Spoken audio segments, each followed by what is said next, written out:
em relação a essa questão do preço do petróleo. A OPEP, esse final de semana, ela anunciou que vai cortar em 2 milhões de barris, a produção mundial. Assim como começa a sanção de $60, tabelando lá o petróleo da Rússia. E a Rússia dizendo que $60 vai suspender a produção, não vai entregar para ninguém. E a gente está vendo aí o petróleo sofrer esse processo aí de tabelas de preço. Na sua visão, isso, como vai impactar aí nos investimentos aqui, principalmente na produção mundial, na verdade, porque o petróleo simboliza a crescente da produção mundial. O mundo, quando ele está em explosão, quando o consumo aumenta, a produção de petróleo aumenta também.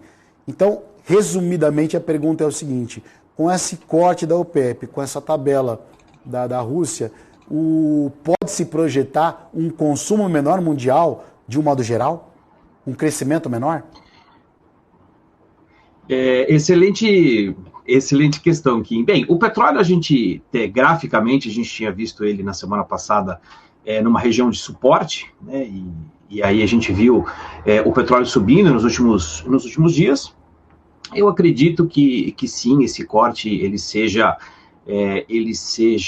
um driver muito positivo para a alta do petróleo. Eu acho que sim, essa pressão da Rússia, né, mais também por causa da guerra da Ucrânia, não vai conseguir conter essa alta do petróleo no curto prazo, né, e a gente deve ter um impacto, né, nos ativos legais do petróleo, como a gente viu na semana passada na Petrobras. Perfeito, maravilha.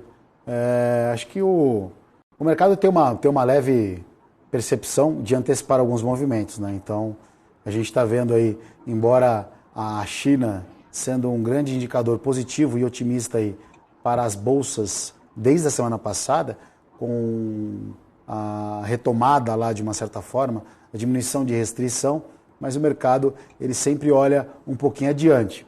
A gente teve um resultado do payroll na sexta-feira, trazendo um outro olhar, né, dos indicadores que haviam saído na própria economia dos Estados Unidos, mostrando que a inflação poderia, né, a pressão inflacionária poderia ter dado uma reduzida, mas o payroll mostrou que não. Mostrou que ainda há uma grande cautela em relação a essa questão da inflação nos Estados Unidos. Então, Antônio, a gente vê uma economia americana querendo avançar, querendo, né, mostrar que realmente está um pouco mais saudável ou menos preocupante do que o tradicional, e a gente tem um indicador na sexta-feira que mostra que ainda existe cautela. Você acredita que os Estados Unidos hoje ele tem que se preocupar mais com o controle da inflação ou com o início de uma possível recessão? Bem, eu acho que a inflação nos Estados Unidos ela já começa a mostrar, né, um sinal de arrefecimento, né? A gente viu isso aí, enfim, nos últimos indicadores.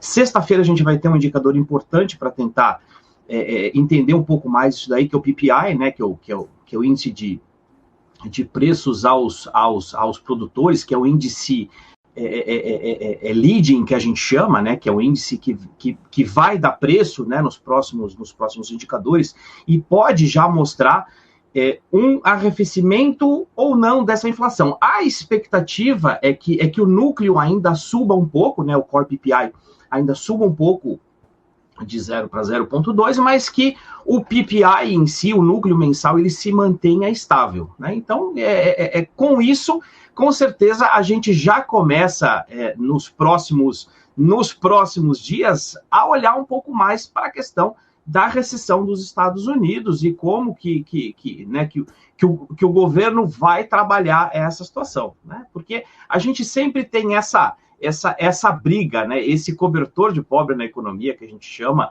entre a questão inflacionária e a taxa de juros. Puxa, aí a gente eleva a taxa de juros para tentar conter essa alta na inflação, e aí a gente gera uma recessão no mercado, né, que é o clássico expansionista, contracionista econômico, né? É um ciclo que ele se mantém perpetuamente, né? Então a gente vinha, né, de um ciclo expansionista gerado pelas pelas políticas econômicas pós-Covid. Puxa, e agora a gente tem deve começar a precificar essa questão da recessão nos Estados Unidos, sim.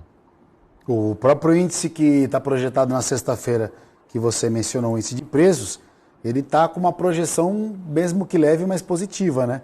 O que não é bom hoje, né? Os números saindo positivos da economia americana não tem sido saudável. E na sexta-feira também, eu acabei passando em branco aqui, mas já recuperei essa informação, que a gente tem o IPCA, né, com os principais medidores da nossa inflação, que vai sair na sexta-feira, que deve vir um pouquinho um quadro mais inflacionário. A gente estava passando um período de deflação por conta da diminuição do preço dos combustíveis, né? Isso impactou diretamente nos alimentos, enfim, no modo geral, nos produtos em si, porque nenhum produto chega na gôndola sozinho, ele sempre depende principalmente do combustível, ninguém vai... a maçã não aprendeu a andar ainda, né? Então ela chega através de um caminhão aí que gasta combustível, e isso impactou diretamente nesses preços. A gente deve vir aí um quadro um pouquinho acima da inflação na sexta-feira, e o índice de preços dos Estados Unidos também acompanhando, mostrando que a inflação ainda não está, não dá para virar as costas ou dormir tranquilo. Vamos trazer um pouquinho agora, Antônio, só uma informação para quem está começando a operar agora, falar que a Bolsa já fez um sinal de queda, né? Tava dólar e Bolsa subindo, eu te falei que alguém estava mentindo, era a Bolsa, que já cai 0,34%, e o dólar opera agora, nesse exato momento, com uma alta de 0,22%. Uma segunda-feira morna, mas a gente vai estar olhando aí para Brasília. Falar um pouco de questão da PEC, ô Antônio. Cara, a gente deve passar no Senado, mas ela deve passar um pouquinho mais, uma palavra que o mercado financeiro gosta de bastante, que caiu nas graças desde a época daquela, oh meu Deus do céu, segunda-feira você dá o crédito, tá? Da reforma da Previdência, né? E a palavra é desidratada, né? Então, ou seja, gastar menos, vamos passar um valor menor. Desde que se tenha um valor um pouco mais desidratado, pode ser que a PEC ande bem aí essa semana, inclusive, que está com um prazo já meio que contado. Tem que passar nas duas casas, Câmara e Senado. O mercado vai olhar justamente para o problema fiscal, para esse compromisso fiscal, principalmente o dólar, principalmente o câmbio, né? A Bolsa ainda consegue fazer um somebody love, mas o câmbio não tem boi, cara. Se os caras começarem a comprometer a parte fiscal, o dólar sobe.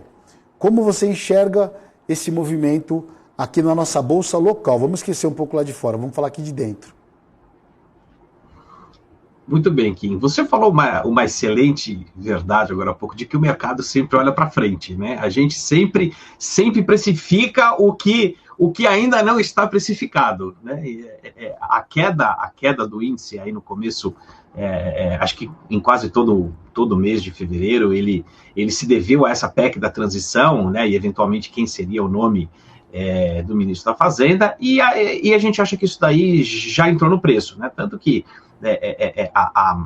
a proposta da PEC que eles mandaram foi exatamente o que eles queriam, quase 200 bilhões e 4 anos, e a gente sabe que isso daí não vai ser aprovado dessa maneira. Então, enfim, o pior dos mundos a gente acredita que já esteja precificado, e ela deve ser aprovada aí, né, uns 650, um pouco menos, bilhões, e com 2 anos de duração, né? Então, isso daí deve estar um pouco no preço. Eu acho que para o dólar vai impactar um pouco no curto prazo, né? A gente vê o dólar subindo já hoje, até graficamente a gente tem ele aí numa região de suporte, né? A gente vê que o dólar, na verdade, ele está lateralizado aí durante o médio prazo, né? Desde agosto ele está preso aí dentro de uma região, o dólar futuro, né? Dentro do 5,15 e do 5,54, aí 5,50 agora, né? Depois do ajuste da semana passada.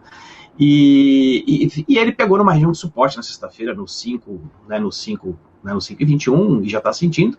Então, eu acho que no curto prazo, essas discussões ao longo dessa semana, elas devem ser relevantes. Acho que deve fazer muito preço no Brasil, isso daí, e também a questão do nome, né, das especulações do nome do possível ministro da Fazenda, que cada vez mais se alinham para o Fernando Haddad, que o mercado também acho que já precificou essa situação. Mas no curto prazo, sim, eu vejo o dólar pressionado e que deve, né, dentro dessa lateralização dele, do 5,15 e do 5,54 ou 5,50, acredito que deva terminar a semana próximo desse 5,50, sim.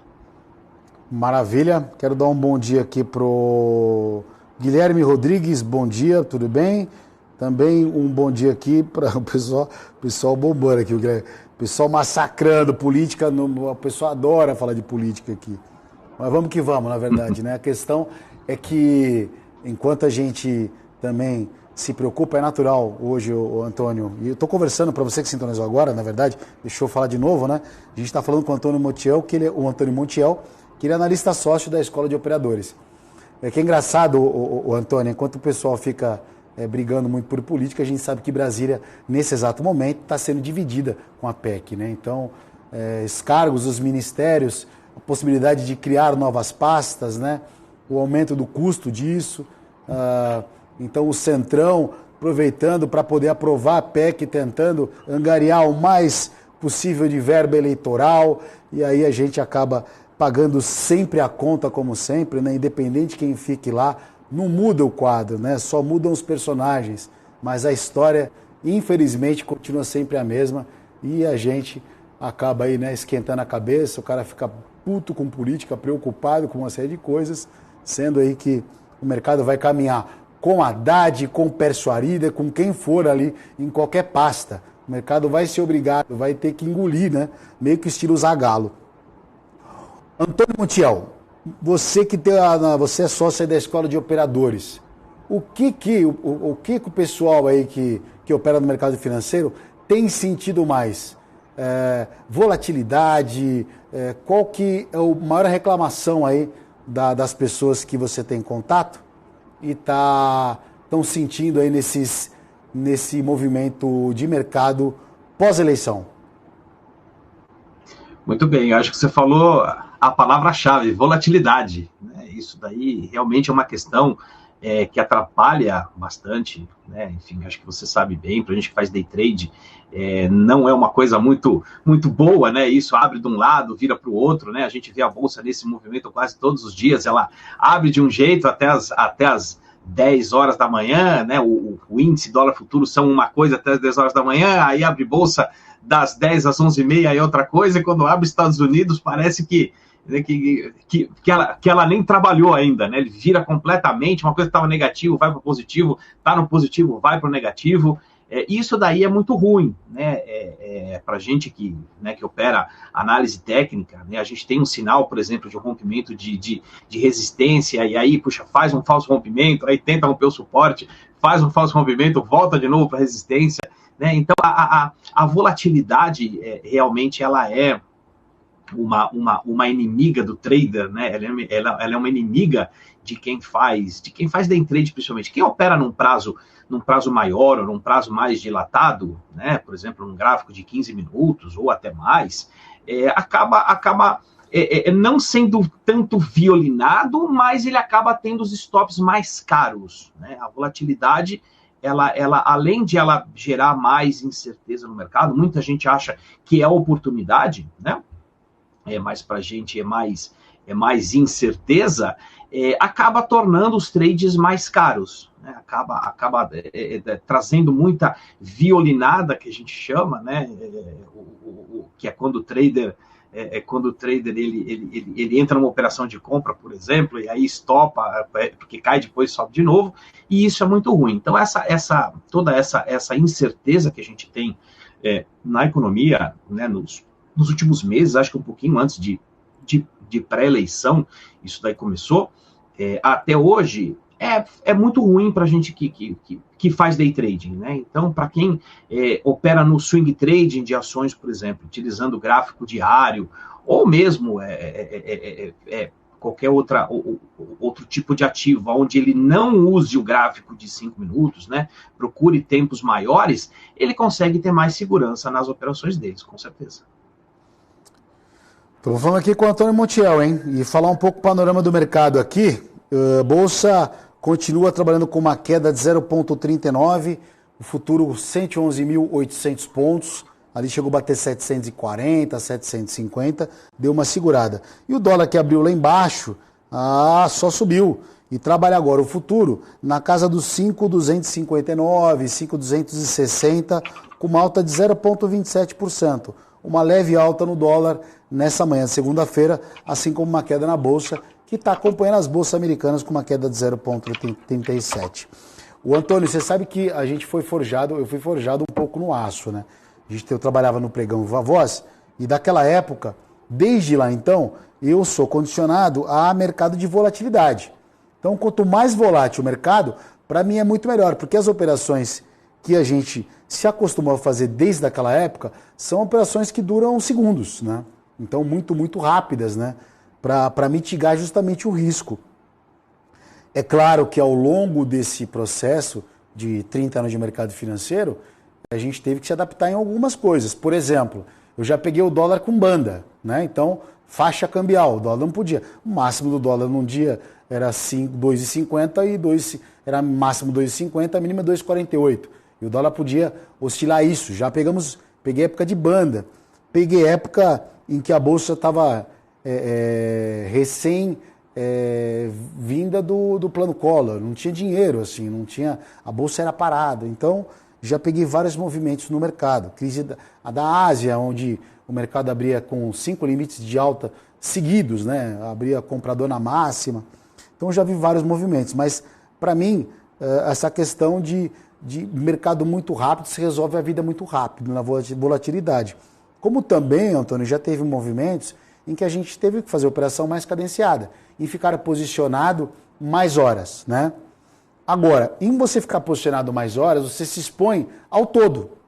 Porque necessariamente não é só um movimento de mercado, ou você ficar mal vendido, por exemplo, e o mercado sobe lentamente e você demora mais para zerar.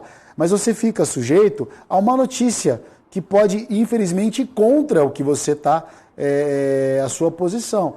Então, se você está vendido em dólar, por exemplo, e o dólar está devagar, está parado, cadenciado, e sai uma notícia em que isso faça com que o dólar suba muito rápido, cara, é um stop, é um prejuízo grande. Então, assim, eu acho que para quem opera no mercado futuro, né, em busca de volatilidade, em busca de day trade mesmo, o risco ele tem que ser limitado em dois.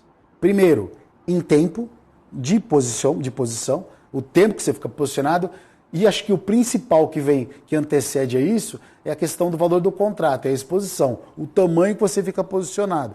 Porque dependendo do tamanho dessa posição, ela cabe ou não para você aguentar justamente esse balanço, né? Ou você dormir posicionado, dormir comprado ou vendido no mercado futuro, coisas que eu particularmente já fiz bastante, mas eu não gosto de fazer, porque sempre de madrugada a gente não sabe o que vai acontecer. Mas eu queria fazer uma pergunta para você. Hoje, qual mercado você mais opera? E se você opera mais no intraday mesmo, operações de day trade, ou você faz operação de swing trade alguns dias, ou até de position, levando aí alguns meses? Muito bem. Eu opero o mercado local, dólar índice futuro, né? Eu faço day trading neles, utilizando, enfim, mais análise técnica, utilizo também um pouco de fluxo, né? Assim como você, eu também tenho alguns anos de experiência, eu comecei no mercado em 94, então algumas dessas situações eu vivenciei, né, no mercado, o regime de bandas, a crise asiática, a quebra do México em 95, né?